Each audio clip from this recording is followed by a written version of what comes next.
A radio with a different spiritual message, free of bargains, caught the attention of a man while he was imprisoned in Ghana.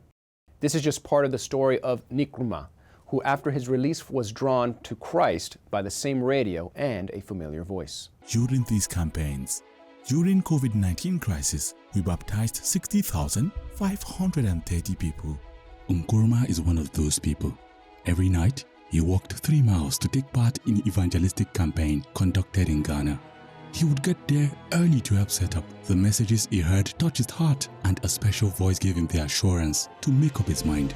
It was a familiar voice, the same voice Nkrumah had heard months before from a small radio player in a prison cell. He had been in jail for quite some years, and during that time, had searched for relief in many religions. However, these had been mere spiritual bargains, but this was something different. Our brother Nkrumah spent 6 years at Sunyani prison, and while in prison, he listens to the radio, and he one day got in touch with a particular radio station, and the pastor named R.R. Yeboah of the Seventh-day Adventist Church was the anchor of a Christian series on that program. Those words of Pastor Yeboah were of great comfort to Nkrumah, and not an illusion.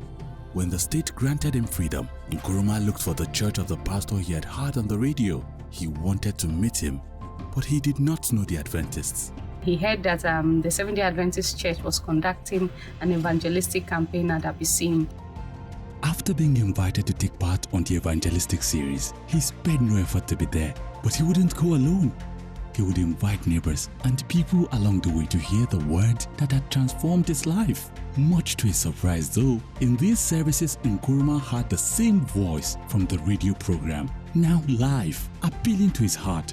He had no doubt he answered the baptismal call along with another 20 people he himself had brought. When there's a total involvement in mission, there's a full surrender to service, discipleship, and growth.